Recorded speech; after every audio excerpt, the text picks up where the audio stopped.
swipe of then right to ignore. नमस्कार दर्शक बंधु श्रीराम चैनल को आपण मन को स्वागत करछि सिद्धेश्वर दास ज्योतिर्विद।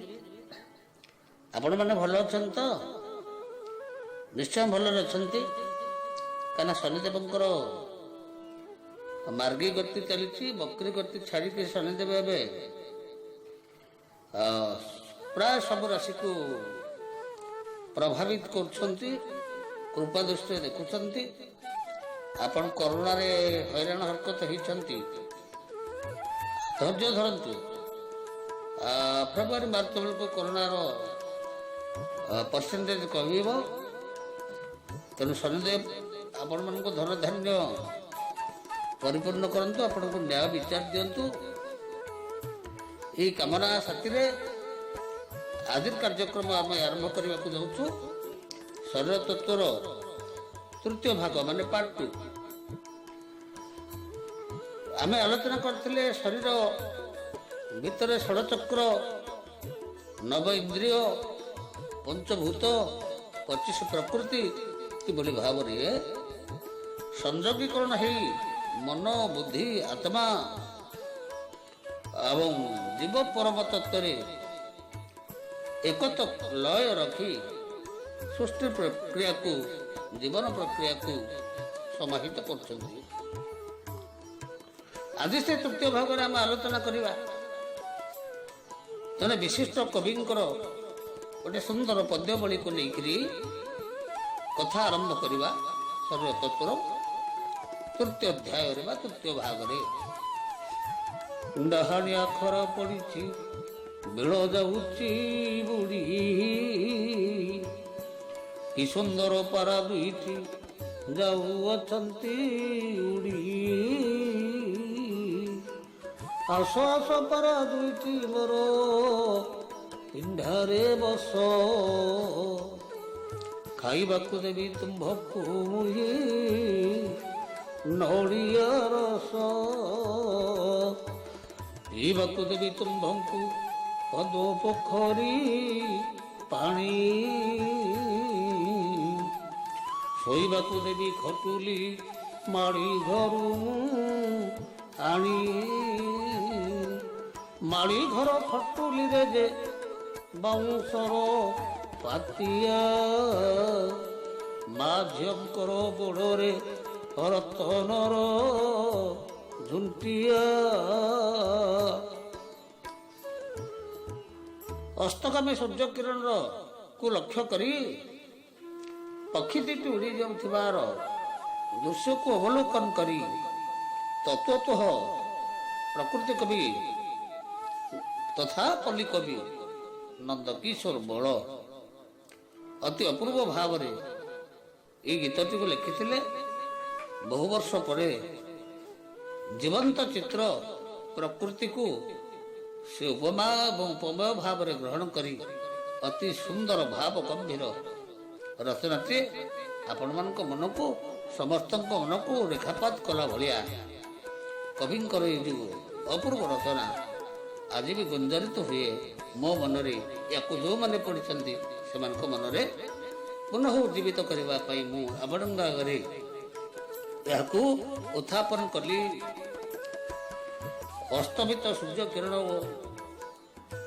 अस्तगामी सूर्य किरण बेल बुड़ी जबार बेल माने संध्या आगत प्राय तापर कलाहांडिया मेघ आसीब। कलाहांडिया मेघ जितेबले आसीब कला अंधार चारिआडे घेरी जीव सेतेबले मनुष्यर जीवन पुष्पर की अवस्था हब। कवि अवलोकन थे डाकुंट जाओ ना पक्षी आस आस आम पिंढारे बसी जाओ आम तुमको नड़िया रस खाइबा को दबू। एठी नड़िया किए नड़िया रस किए न रसासिक्तम तजीवनम पंच विकार समूहतम पंचरस उद्गीर्णम भाग्यसे शरीरम वृक्ष वागसे शरीर मुख्या ये शरीर मुख्य पांचटी रस गलुची ये पांचटी रस हूँ ଆପଣଙ୍କର ଅଁଳା ପିଉଳା ଶିଶୁମନା ତିନି ନାଡ଼ି ଆଜ୍ଞାବହ ସ୍ନାୟୁସୂତ୍ର ସଂଜ୍ଞାବହ ସ୍ନାୟୁସୂତ୍ର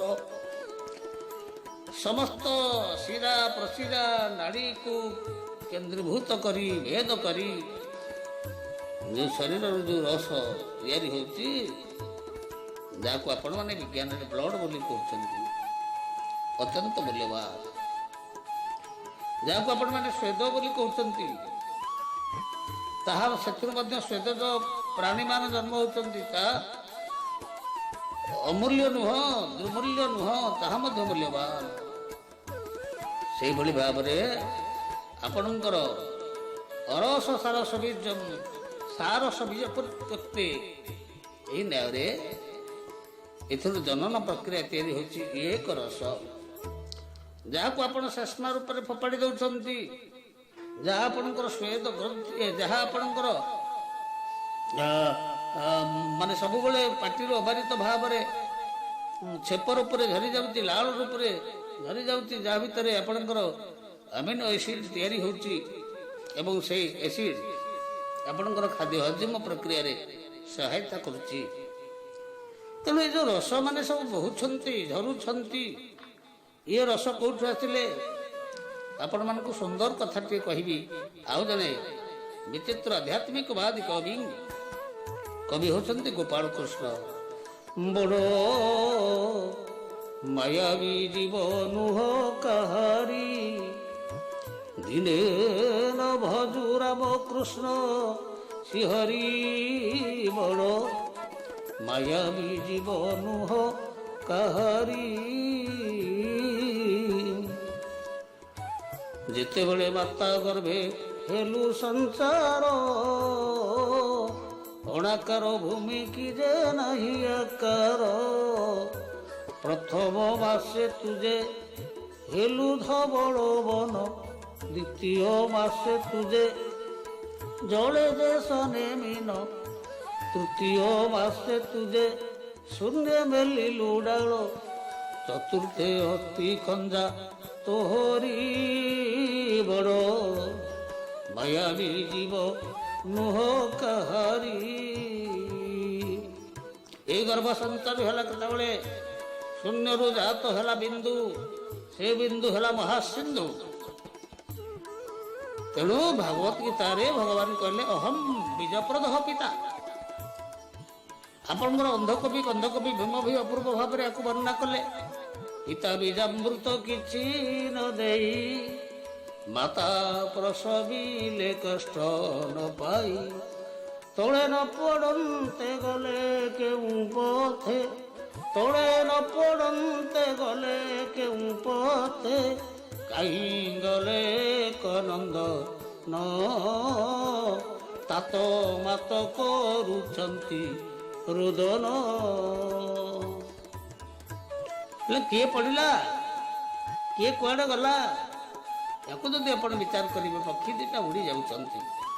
ପୁଣି ସେଇ ବିନ୍ଦୁକୁ ଆସନ୍ତୁ, ସେଇ ପ୍ରସଙ୍ଗକୁ ଆସନ୍ତୁ। ଦୁଇଟି ପକ୍ଷୀକୁ ଆହ୍ୱାନ ଦେଇକି ଡାକୁଛନ୍ତି, ଯାଉନା ପକ୍ଷୀମାନେ ଯାଉନା, ଫେରିଆସ ଫେରିଆସ, ଖାଇବାକୁ ଦେବି ତୁମକୁ ନଡ଼ିଆ ରସ।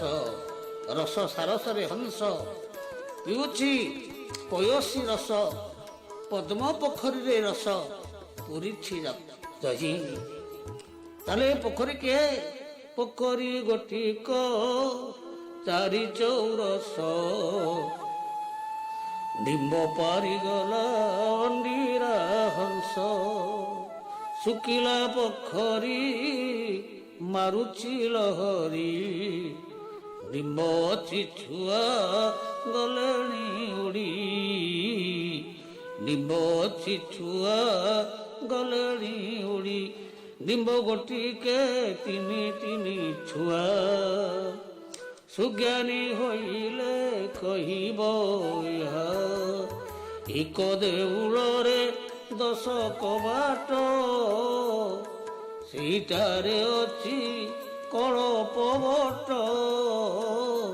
କେଉଁଠାରେ ଅଛି କଳପ ବଟ। ଏ ଶରୀରର ତର୍ଜମା, ଏ ଶରୀରର ମୂଲ୍ୟାଙ୍କନ, ଏ ଶରୀର ନିର୍ମାଣ ପଦ୍ଧତିକୁ ଆପଣମାନେ ସମୀକ୍ଷା କଲେ ଆପଣ ବାୟା ହେଇଯିବେ। ଧ୍ୟାନସ୍ଥಂ କେନ୍ଦ୍ରଭୂତಂ ଭଗବତୀ ଚରିତಂ ଭାତୃ ଭାତୃସଞ୍ଜତେ ତପନ୍ତରାଣୀ ଯସ୍ୟାପି ଗୁଣ ପ୍ରଭନ୍ତସିତ ଭୁକ୍ତି ମାୟା ବହୁତେ ଶରୀରಂ ଖଳଧର୍ମ ସାଧନେ ପରିଭୁକ୍ତାର୍ୟ ପ୍ରବିଭାତଶ୍ଚ ଜୀବନ ତତ୍ତ୍ୱତଃ ପରିଭାଷିତಂ ଜୀବିତଃ ଶରୀରಂ ସଧନ୍ୟ କଳ୍ପୟା।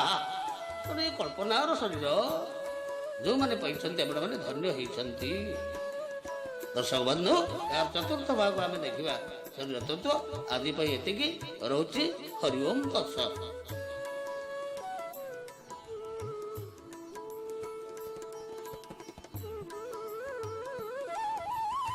କେତେ